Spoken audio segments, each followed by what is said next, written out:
ألا من كنت مولاه فهذا علي مولاه. Imam Muhammad bin Ali al-Jawad salawatullah wa salamuhu alayhi was born in the 195th year after Hijrah and died in the year 220 after Hijrah at the age of 25.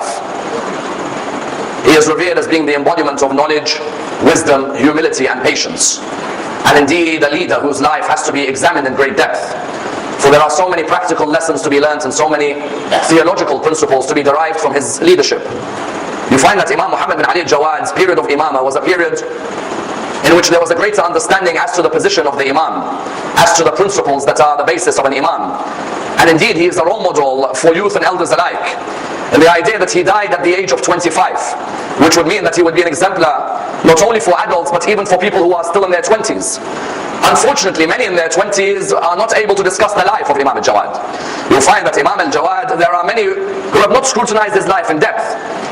Whereas when you actually examine his life, you find some of the most profound discussions on Islamic law, on Islamic theology, on Islamic ethics in the time of the Imam. And therefore there is a need for us to dissect his life in depth and try and apply as many of these principles into our discussions today. As I said, the Imam was born in the 195th year after Hijrah. That would mean that his father, Imam Ali ibn Musa Rida, salawatullah wa salamuhu alayhi, was 46 years of age when Imam al-Jawad was born. You find up until that time, many people were coming up to Imam al-Rida and were saying to him that Imam, every Imam before you had a son, and all of them had their son at a young age, whereas you are in your 40s and you still do not have a son. You find that many people were beginning to question the Imam of Imam al-Rida, because not only had there already been a group called the Biographie who had stopped with Imam Musa ibn Ja'far, but now there were a few who were coming forward and saying, normally if an Imam is present, there would be an Imam from their line to succeed them. You find that Imam Ali had Imam al-Hasan, and Imam al-Hasan is brother Imam al-Hussein, and from Imam al-Hussein, Ali ibn al-Hussein, Muhammad bin Ali, Ja'far bin Muhammad, Musa ibn Ja'far, Ali ibn Musa. But now people were seeing that Imam Ali ibn Musa was 45 years of age, he did not have a son, and now people were beginning to wonder, is this the lineage we're meant to follow? As in, even if Imam Ali ibn Musa has a son, then this son is going to be very young by the time the Imam passes away. And therefore you had a number of question marks coming from companions of the Imam who were coming up to him and saying, Imam, do you have a son yet? And the Imam would have to reply back by saying, no, we have no son yet. Imam, do you have a son yet? No, there is no son yet. Imam, do you have a son? Imagine when your wife has not given birth and people intrude into your life by constantly asking you, do you have a son? Do you have a son? Do you have a son? And all the time Imam Ali ibn Musa would reply by saying, Allah subhanahu wa ta'ala determines when my son will come into my life. Eventually when Imam Ali ibn Musa Rida was 46 to 47 years of age, that is when the hadith books tell us that Imam Muhammad bin Ali al-Jawad was born. The narrations say to us that Imam al-Rida had married, like the rest of the Imams, a lady from Africa. Some of the narrations mention her name as Khayzuran, others mention her name as Sabika. You find that this lady was seen as one of the most pious ladies in the school of Ahlul Bayt. Until one day, the narration it tells us that Sabika gave birth to a person who, when the people came to Imam al-Rida and said, tell us about your son, he said, I have a son who will inherit from the line of Prophet Dawood alayhi salam. And that this son of mine is the son on whose birth is the greatest honor for the Shia of Al-Muhammad salawatullah wa salamu alayhima. Now here's the question, why would Imam al-Rida say that the birth of Imam al-Jawad is the greatest honor to be given to any of the followers of Al-Muhammad? As in, isn't Imam Ali ibn Abi Talib the greatest honor? Isn't Imam al-Hasan the greatest honor? Isn't Imam al-Hussein, Imam Zayn al-Abidin, Imam al-Baqir, Imam al-Sadiq, Imam al-Kadhim, Imam al-Rida? Imam al-Rida says no, the greatest honor given to the whole of the followers of Al-Muhammad is the birth of Imam al-Jawad. Imam al-Jawad? Why Imam al-Jawad? Some people came forward from the scholars and they wondered, what did Imam al-Rida mean when he said, this birth is the greatest of the barakah, the greatest of the honors to be given to the Shia of Al-Muhammad. Why? One group of scholars said, because Imam al-Jawad was born at a time when the followers of Ahlul Bayt were not really as oppressed as they had been before. In which way? They say Imam al-Jawad was born in the 195th year after Hijrah.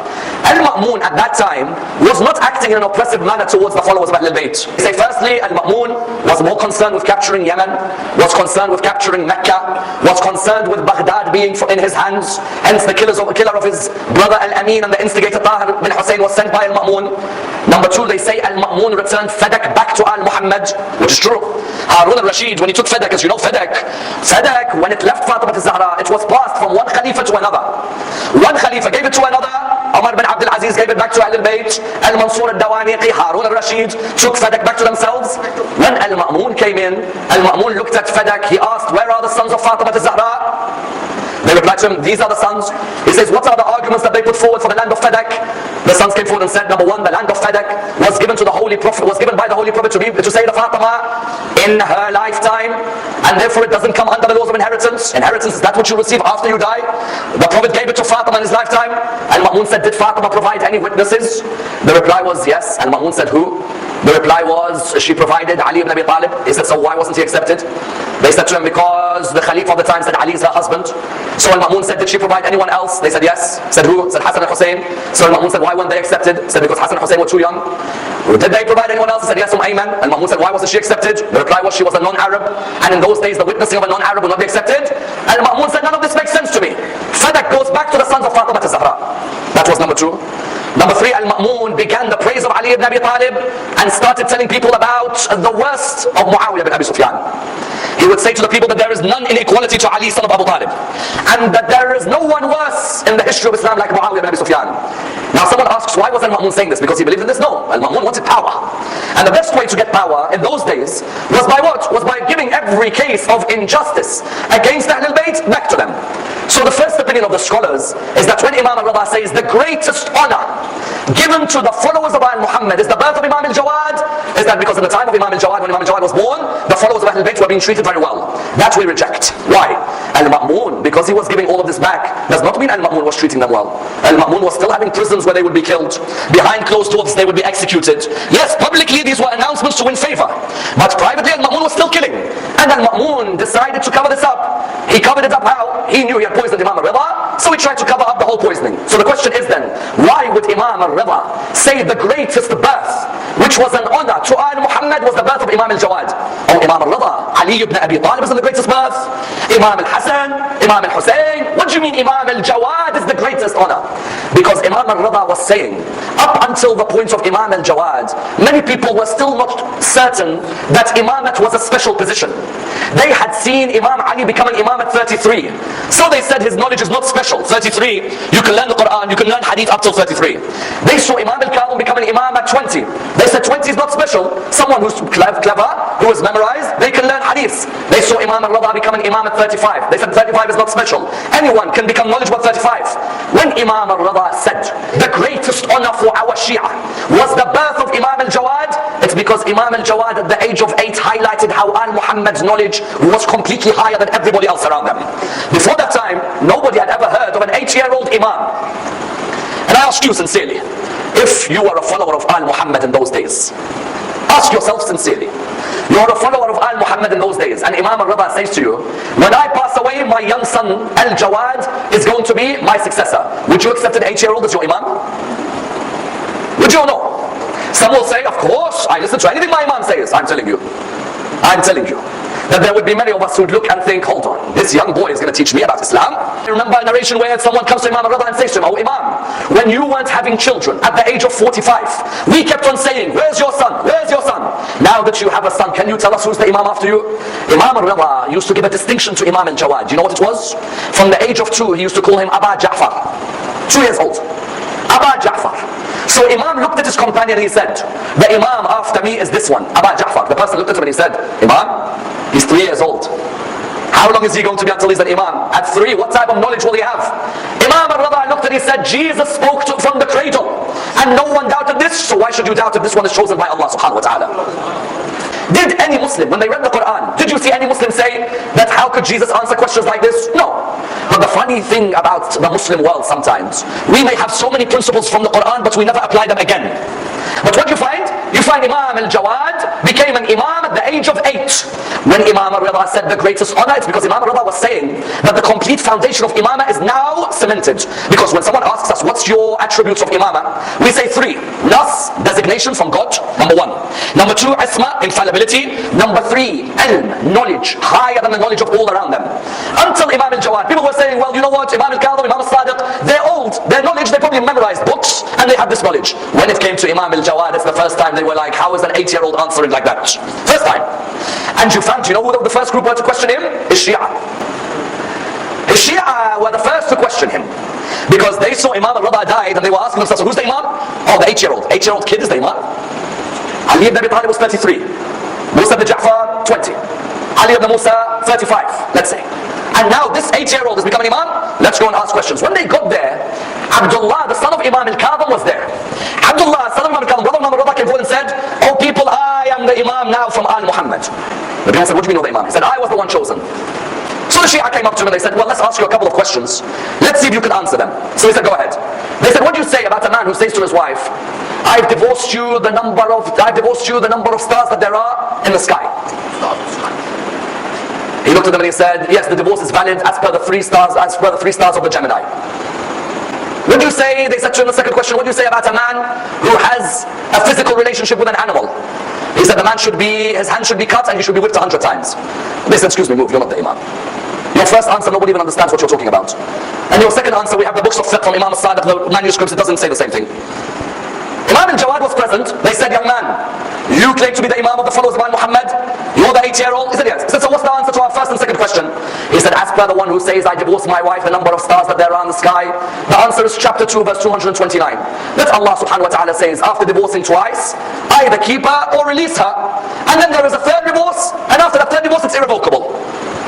They said, yes, this is what the Quran says. And how about our second question about physical pleasure with an animal? The Imam said, the punishment is a discretionary punishment of the judge of the Islamic State. And the animal must have a mark on it, which is clear, where the animal is banished from the land, so that that animal does not come back to bring more embarrassment for the person who performed this act.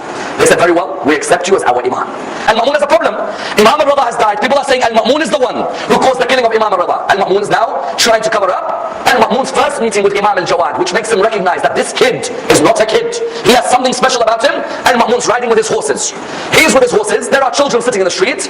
When Al-Ma'mun comes, all these children run away except Al-Jawad. Al-Ma'mun looks at Al-Jawad. He doesn't know who he is. He says, young man, why don't you move?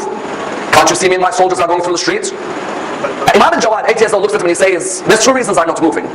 The first reason is that the road is wide enough for your horses to go on the other side.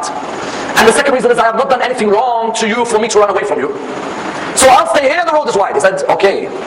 What's your name? He said, my name is Muhammad. He said, okay. He went hunting, he had a hawk in his hand. Ma'mun used to love his hawk. And he went hunting and he came back and he saw Muhammad there. He said to him, young man, you see a young man full of wisdom. He said, yes, please go ahead. What is it? He said, I want to ask you, why did God create hawks? You see, you have wisdom. Why did God create hawks? He said, then after that he said to him, that instead of telling me this, I want you to tell me something else. So Imam al-Jawad said, what is it? He said to him, don't tell me this. I want you to tell me in my fist right now, what do I have? He went like that to him. What's in my fist? Imam al-Jawad said, God created hawks for the kings. And these hawks fly in the sky. And when they come back down between the heavens and the earth, there are fish that come out from the sea and go back in and come out and go back in. The hawk catches the fish as it comes out of the sea. And the hawk takes the fish to a caliph. The caliph puts the fish in his fist and then asks the sons of Al-Muhammad, what's in my fist? Al-Ma'mun said, give me your name again. He said, Muhammad, son of who? Son of Ali. Son of who? Son of Musa, son of Ja'far, son of Muhammad, son of Ali, son of Hussein, brother of Hassan, son of Ali, son of Muhammad, chosen by Allah subhanahu wa ta'ala. He said to him, you need to marry my daughter. He said, sorry? He said, you have to marry my daughter. I have a daughter called al-Fadl. I don't want anyone to marry her. You two don't have to get married now. Marry in 10 years, marry in 15. I want you to be accepted for my daughter from now. Why did he want him to be accepted from now? It's an interesting issue. Number one, he wants to keep an eye on this young man, because he knows if this young man's let loose, there's no coming back for Al-Ma'mun. Number two, he wants a son from this young man one day so he can combine the Abbasid line with the Alawi line. Isn't it? So when Ma'mun says that to his judges, I've made an announcement. They say, what's the announcement? He says, my announcement is my daughter al-Fadl is to be engaged to Muhammad bin Ali al-Jawad. Yahya bin Aktham was there. Yahya bin Aktham was the chief judge of the whole of the area. Yahya bin Aktham came and he said, Muhammad al-Jawad, the kid? The what? The kid. And Ma'mun said, don't say that to him. I'm telling you, he comes from a school of knowledge chosen by God. Yahya bin Aktham says, what do you mean? A kid is a kid. An 8-year-old is an 8-year-old. You're going to give al-Fadl to him. Be patient, wait for one of the grand scholars. And Ma'mun says, so why don't you test him? Yahya bin Aktham says, what do you mean? He said, well, you're saying he's a kid. You're saying he's a child. So why don't you get every alim in Baghdad to debate him? Previous to Imam al-Jawad, Imama was questionable. When Imam al-Jawad came in, that's when you knew that these were definitely chosen by Allah. Questionable for us? No. We believed from the man himself. But for others, they kept on questioning. Then Yahya bin Aktham said, okay, I'm inviting 900 of the ulama of Baghdad. 900. Put the 8-year-old in front of us. And you know, 900 ulama of Baghdad, these are the masters of fiqh. They have taken fiqh inside out for years. They have studied Islamic law inside out. So Imam al-Jawad comes. Yahya bin Aktham, 900 scholars. Yahya bin Aktham says, Muhammad bin Ali. That's your name, isn't it? He said, yes. He said, I have a question to ask you. He said, what is it? He said to him, what is the kafara for a person who's wearing ihram who goes hunting? Now I'm telling you, there's many of us in our 40s and 50s we can't answer this question. And there's some of us who didn't even know what the word kafara means. And to study something like this needs years, isn't it? You can't at the age of 8 know about kafara, ihram and hunting all together. So Yahya bin Aktham says, what's the kafara, the atonement for a pilgrim who has gone hunting? And Yahya bin Aktham turns around to everyone and he's like, let's see if the kid can answer this. Imam al-Jawad said to him, your question is not clear. Yahya said, why? You can't answer? He said, no. Is the pilgrim a free man or is he a slave? Is it in the period of Hajj or the period of Umrah? Is it in the daytime or in the night? Does he have knowledge of the act or no knowledge? Is he ignorant or non-ignorant? Is it in the period of Umrah or the period of Hajj? Is it in Mecca or outside of Mecca? Is it a wild animal or non-wild animal? If it's a wild animal, is it a bird or another wild animal? Yahya said, wait. 16 different points about one issue. Yahya bin Aktham was stunned. He thought the young man said the question isn't clear because he doesn't know the answer. The young man said to him, you've made it vague because a pilgrim, if he is hunting in the period of Hajj, this is the kafara. In the period of Umrah, this is the kafara. If it is in the day, this is the kafara. If it's in the night, this is the kafara. Does he know about the law? This is the kafara. If he doesn't know about the law, this is kafara. Is he a free man? This is the kafara. If he's a slave, this is the kafara. And so on and so on and so on and so on. Yahya said, very well. Now Imam al-Jawad turned around and said, let me ask you a question. Now let me ask you a question. Yahya now is thinking, I asked this question, I got 16 different issues. Now he's going to ask me, I don't know what he's going to ask me. And everyone's like, Yahya, come on. You're the one who said the child doesn't know. He said to him, a man wakes up in the morning and looks at something, it's haram for him. Then as the day continues, it's halal for him. Then as the day continues, it's haram for him. Then in the afternoon, it's halal for him. Then in the evening, it's haram for him. Then in the end of the day, it's halal for him. What is the thing he looked at? Do you know 8-year-olds who know things like this or no? It's very rare, isn't it? Yahya bin Aktham said, I do not have a clue. I might as well tell you from now. There's no point in me making a fool. Imam said, the person looked at someone else's slave girl.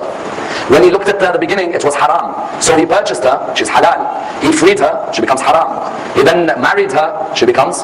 He then released her, she becomes halal. He then did what to her? He then said to her, you are to me like the back of my mother, Dhihar. So it becomes what? Haram. He paid the kafara. When he paid the kafara, she becomes halal. He then divorced her, she becomes haram. At the end of the day, he revoked the divorce, she became halal back to him again. At that moment, Al-Ma'mun looked at him and said, I told you. This is the person for my daughter. And you found Imam al-Jawad, that was the beginning of his imamah. Can you imagine how much pressure this young man was on? We don't appreciate Imam al-Jawad, I tell you. There are many who don't know a single thing about Imam al-Jawad, nothing. Imam al-Jawad, 17 years as an imam, this is how he began. And from the beginning, do you know what they did to him? From the beginning they came, and Al-Ma'mun said, you have to marry Al-Fadl. He was forced into the marriage of Al-Fadl. It wasn't his choice. He was forced. He'd be going from Baghdad back to Medina. Do you know why they would call him Al-Jawad? Because he used to have, Al-Ma'mun used to give him a salary of $1 million dinar a year. And the whole of the $1 million dinar he would use to help the poor of the Muslim community. Jawad means the one who is generous, isn't it? When you say a person is Jawad, it means their trait is that they are generous. $1 million dinar a year, Imam al-Jawad would give towards the poor. And even when he'd leave Baghdad away from Ma'mun, he'd go back to Medina. And you know Ahl al-Bayt would love to go back to Medina. He goes back to Medina, he'd sit in the mosque of Rasulullah and he'd give lectures about the religion. And I tell you, some of the most beautiful narrations, hadiths in Islam are from Imam al-Jawad alayhi salam. I tell you, some of the most beautiful hadiths. Imam al-Jawad, read his hadiths, I tell you his words are unbelievable. And remember, all of these hadiths for a while he was 14, 15, 16, 17. Not older than that. He was in his teenage years and he'd say these hadiths. For example, one day in the mosque of Rasulullah in Medina, Imam al-Jawad has a famous lecture on the hadith, do not be a friend of Allah in public, but an enemy of Allah in private. Do not be a friend of Allah in public and an enemy of Allah in private. It has two meanings. The first meaning is, in the community, which is the public, we all love to act religious. Why? Maulana's watching me, my dad's reputation is on the line, my future wife may be in this community, so I have to think 100 times the way I behave. So what shall I do? My salah, I look like my prayers are very slow in the community, not fast. And also my fasting time, I come and give out the food, and I'm smiling with everyone. As soon as I get home, I'm a friend of Allah in public, but an enemy of Allah in private. At home, when the community doesn't watch, and my parents don't watch, and the people who care don't watch, that's when I can act in disobedience to Allah. The very base of hypocrisy is this: do not be a friend of Allah in public and an enemy of Allah in private. Number two, second hadith of Imam al-Jawad. He says, do you know what tawbah means? Repentance. Do you know what tawbah is?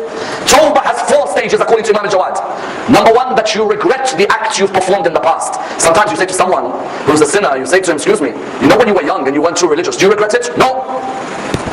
What do you mean no? I was young. It happened. Everyone who's young goes through that. Imam Zayn al-Abidin used to say, don't look at the size of the sin, look at who you were disobeying. Imam Amir al-Mu'min says, the biggest sin is the one you think is a small one. Imam Asad has anyway says, half of repentance is regret. Then Imam al-Jawad says, number 2, you say, astaghfirullah rabbi wa atubu ilayh. Then number 3, you never perform that act ever again. Then number 4, you make sure your obligatory acts are all looked after. And number 3, Imam al-Jawad in Medina gives a talk. He says, sincerity is the best worship. Sometimes when we perform a good deed in the community, there's no sincerity. We do it to show off. Put my name at the front. Make sure everybody knows it's me. Imam al-Jawad says sincerity is the best form of worship. That when your niyyah is a pure niyyah, that you're doing it purely for the sake of Allah, that sincerity can move any rocks in front of you. Hadith number 4, the one who hears about oppression, and the one who aids oppression, and the one who smiles when they hear about oppression, all of them are partners of the oppressor. I hear about oppression in my community. I hear about it, and I listen to the people speak about it, and I am pleased when I hear about it. Imam al-Jawad says, you are just as much as an oppressor as the one who is oppressing. Because sometimes in our community, when we sit down and hear about someone who's oppressing a fellow community member, instead of saying to them, stop, that's my brother in this community, don't talk about him like that. Don't be rude. If you have a problem with him, go face to face, don't backbite him. No, with us, we enjoy hearing more about it. Imam al-Jawad says, the one who hears and allows it to be reported and is pleased with it, he is an oppressor himself. In other words, Imam al-Jawad at that young age was giving lectures titled with these hadiths. And I tell you, people would come from far and wide to come and ask him questions. But the akhlaq of Imam al-Jawad meant even the non-Shia would love to sit with him. Today, it's a shame Sunni and Shia cannot sit together without there being an argument or a dispute, isn't it? Isn't it a shame? That today in our communities, Sunni and Shia, instead of sitting on one table, the table of brotherhood, you find that unfortunately, we cannot sit together unless we have to open up a dispute. And when the dispute opens up, you find us hating each other. Where is that heart and that spirit of Rasulullah gone? Imam al-Jawad, people from other schools in Islam would come to him. One day a person came to him. He said to him, you are Muhammad ibn Ali al-Jawad? He said, yes, it's me. He said, you're the one who they say, his knowledge at such a young age, that everybody from around the world asks him questions, and he's able to answer? He said, I'll try to answer. He said, I have a problem with your history. Al-Jawad said, what's the issue? He said, you say Ali ibn Abi Talib should have been the successor of Rasulullah, whereas I say that the first and the second Khalifa are the rightful successors. Now this today, we can't talk like that with each other, can we? Today. But this person knew Imam al-Jawad is the very embodiment of humility. So he came to Imam al-Jawad and he said, oh Muhammad bin Ali, I have so many hadiths which praise Abu Bakr and Umar. So how can you tell me they are not the rightful successors of Rasulullah? So Imam Muhammad bin Ali says, oh my dear brother in Islam, ask me, let us discuss. You can agree, or then you can say, no, I disagree. What are the narrations that you've heard? Ask me. This is the spirit of Imams of Al-Muhammad. They don't arrogantly say, that school is wrong, those people are wrong, all of them. No, no, no, no. Have respect for yourself. Have respect. Another school in Islam, do not talk to them like that. Quran says, وَاحْتَصِمُوا بِحَبْلِ اللَّهِ جَمِيعًا وَلَا تَفَرَّقُوا. Hold on to the rope of Allah, do not disunite. He said, oh Muhammad bin Ali, there is a hadith which says that Allah told Jibreel, I am pleased with Abu Bakr. Is Abu Bakr pleased with me? Imam al-Jawad looked at him and he said, before I begin answering, know one thing that Rasulullah said after he passes away, there are many who lie about him, and the worst of them is the one who lies purposely, for hell is his abode. And that whenever we get any hadith, shouldn't we put it alongside the Quran? That will be our principle. The person said yes. Imam said very well. You say this first hadith, Allah says, I am pleased with Abu Bakr. Is Abu Bakr pleased with me? Imam al-Jawad said, my dear brother, Allah in the Quran says, I am closer to you than your jugular vein. So why would Allah need to ask Jibreel to ask Abu Bakr when Allah is closer to Abu Bakr than his jugular vein? So the the person said, thank you, O Imam. May I ask you another question? He said, please, feel free. So the person said, O Imam, I have read a hadith that the position of Abu Bakr and Umar in this world is like Jibreel and Mikael in the heavens. Imam al-Jawad said, that is not accepted. He said to him, why? He said, Jibreel and Mikael are angels of God who have never ever disobeyed God once. Whereas, would you admit that Abu Bakr and Umar themselves admit before they became Muslims, weren't they disbelievers? The person said yes. He said, so how can someone who most of his life was a disbeliever be put in comparison to someone who is an archangel who has never disobeyed? He said, your answer makes sense. He said to him, question number 3, I have a hadith in front of me, O Imam, which says that Abu Bakr and Umar are the masters of the elders of paradise, like Hassan and Hussein are the masters of the youth. Imam al-Jawad looked at him and he said, oh man, in paradise there are only youth, there are no elders. So then after this, the person came and he said, oh Imam, I have another hadith. He said, what is it? He said, the Prophet says if there was a Prophet after me, it would be the second Khalifa Umar. Imam al-Jawad looked at him and he said, oh man, in the Quran, Allah subhanahu wa ta'ala has a verse where he says, we made a covenant with all the Prophets and with you and with the Prophet Nuh alayhi salam. That means Allah had made a covenant with the Prophets while Adam was still spirit and body, he's already decided his Prophets. If you say that Rasulullah says if there was a Prophet after me, it would be Umar, then it contradicts this verse in the Quran. The man said, you are right, O Imam. May I ask you another hadith, O Imam? Imam al-Jawad, how old does he understand? Do you think he's 25? He's still 13, 14. He said, may I ask you another question? He said, please go ahead, ask me. He said, I have read a hadith that Abu Bakr and Umar are the lights of Jannah. They are the lights of Jannah. Imam al-Jawad said, this hadith is rejected. He said to him, why? He said, Allah has 124,000 prophets in Jannah. I would think they would form the lights of Jannah. So the person said, you are right. Then the person said, oh Imam, may I ask you another hadith? The Imam said, go ahead. He said, oh Imam, I have read a hadith where the Prophet says that sakina, tranquility, came down on the tongue of Umar ibn al-Khattab. So Imam al-Jawad says, do you believe Abu Bakr is greater than Umar? The person said yes. He said, Abu Bakr himself said, please help me when I know shaitan is affecting me. That sometimes shaitan affects my tongue. So how could Umar have sakina on his tongue and Abu Bakr is greater? So then the person said, Imam, I have another question. The Imam said, go ahead. He said to him, Imam, I have a question that the Prophet said, I sometimes feel that if the revelation doesn't come to me, it has gone to Umar ibn al-Khattab. At this moment, the Imam looked at him and he said to him that this would mean that the Prophet has a question mark on where revelation is going. And if the Prophet is questioning where the revelation is going, that means his prophethood is finished. Because he himself knows that the revelation only comes to him. After this, the man said, oh Imam, I have come towards the school of Muhammad and al-Muhammad. But in those years, Imam al-Jawad, how old was he when he married al-Fadl?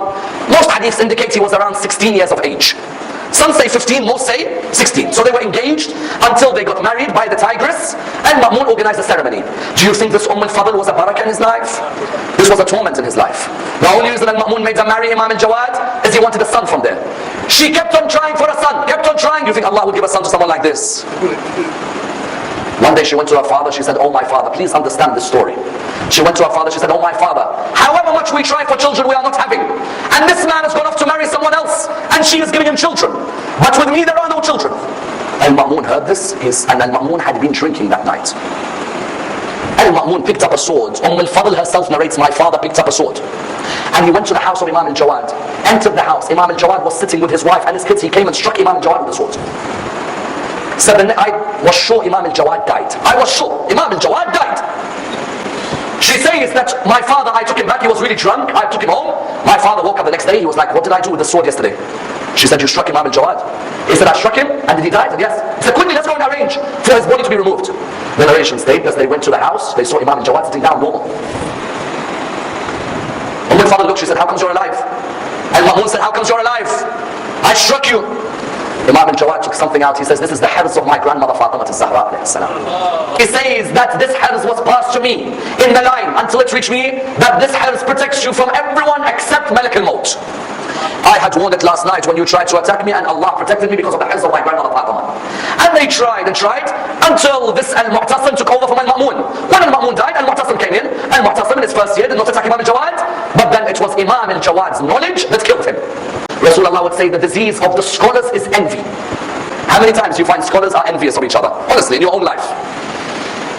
There are many scholars who don't like each other. Al-Mu'tasim has a case. A thief comes to him, and this is the case that killed Imam al-Jawad. This killed him. A thief comes to Al-Mu'tasim, and he says, purify me. Putting his hands out like this. Al-Mu'tasim says, what do you mean? He says, I am a thief, and I want you to purify me. Al-Mu'tasim's looking at him thinking, what does purify mean? Mu'tasim's like, what's this guy talking about, purify me? What am I meant to do to him? So they're like, he means, because he's a thief, you have to cut. He's like, where do we cut from? It's like the hand. He said, what's the hand? Mu'tasim asked an interesting question. What do you mean hand? All of this? The elbow? The wrist? The fingers? What's the hand? Bring me all the ulama. I want to ask all of them. So all the ulama came. And Mu'tasim said, the one who convinces me the most, he's the one who will decide the judgment. All the ulama came. Mu'tasim looked. He looked at the ulama. He said, what's the issue? How do I solve this? He said, you have to cut from the elbow. The poor guy. And Mu'tasim said, what do you mean from the elbow? He said, the Quran says, يَا أَيُّهَا الَّذِينَ آمَنُوا إِذَا قُمْتُمْ إِلَى الصَّلَاةِ فَاغْسِلُوا وُجُوهَكُمْ وَأَيْدِيَكُمْ إِلَى الْمَرَافِقِ. So the first alim said, hands means elbow. Get a sword and chop his elbow off. Mu'tasim said, this doesn't make any sense to me. Move. He looked at the second verse. He said, tell me, you, what is it? He said, it is the hand only. You have to cut the hand. He said, why? He said, because that same verse later then says, وَامْسَحُوا بِرُءُوسِكُمْ وَأَرْجُلَكُمْ إِلَى الْكَعْبَيْنِ. That same verse says, and rub your heads and your feet.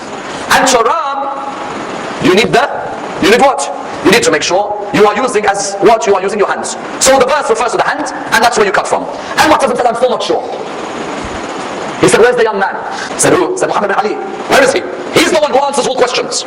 He makes sense to me. They called Imam Jawad. Imam Jawad knew this is it. Isn't it a shame that the grandson of Rasulullah answers questions and thinks he's going to die? Imam Jawad, they brought him and said, please, I don't want to answer. Others are there. He said, no, you answer. Imam Jawad said, you have to cut the fingers only. When a thief steals, there are 19 conditions. If all the conditions are fulfilled, then you have to cut the fingers only. They said to him, why? He said, the chapter in the Quran, Surah 72, verse 18. They said, what is it? He said to them, وَإِنَّ الْمَسَاجِدَ لِلَّهِ. The masajid are for Allah. They said to him, what do you mean? He said, there are 7 places for sujood. They said, yes. He said, what are they? He said, your places for sujood are your palms, and your forehead, and your feet, and knees, and so on. 7 places? They said, yes. He said, therefore, for sujood to be done, you need your what? Your palm. Therefore, you only cut the fingers. Because if this thief repents afterwards, if you cut his hand or his elbow, he'll never be able to do sujood again. Whereas sujood is for Allah. And if the thief repents, then at least if you're going to cut his fingers, he can still do sujood properly. Mu'tasim said, what a beautiful answer. Only someone from your line can answer like that. The ulama sitting alongside Mu'tasim felt this is now enough. This Muhammad al-Jawad makes a fool of us. Every time we answer, his answer is closer to Rasulullah. His answer is closer to the Quran. 2 scholars, one of them Ibn Jawad, and another, some narrators say Abu Dawood. They came to Al-Mu'tasim. They said, Mu'tasim, are you not reflecting on yourself? And Mu'tasim said, what do you mean? He said, do you want to stay in power? These are meant to be ulama of Islam. But sometimes the biggest troublemakers in Islam are those people who call themselves ulama. He said, you're letting this young man answer questions ahead of us, and we are your servants, and we are your scholars. Whatever law you want will make, this young man will not make. And if the people hear this young man is answering questions like this, from the day he was 8, now he's 25, are you going to allow this? And your relative, al-Fadl, this al-Fadl is not getting any children from this young man, whereas his other wife has given him Ali al-Hadi, and has given him others. Isn't it about time you got rid of him? And Mu'tasim said, you know what, you make sense. Maybe it is about time I got rid of this young man. Maybe this young man is not good for our community. What do you mean not good? This young man is serving Islam. So he turned around to al-Fadl. He said, get me the poison that will hurt him the most. And Imam al-Jawad, 25 years of age, buried next to his grandfather in Kadmain. I ask you, next time you go to Kadmain, don't just stand in front of Imam al-Jawad. Remember what this young man went through. They got him the worst of poisons, and it began to surround the body of Imam al-Jawad. And he knew that these were the final moments. This youth of Al-Muhammad, from the age of 8, who had served the religion of Islam with his knowledge, the world ended up killing him at the age of 25.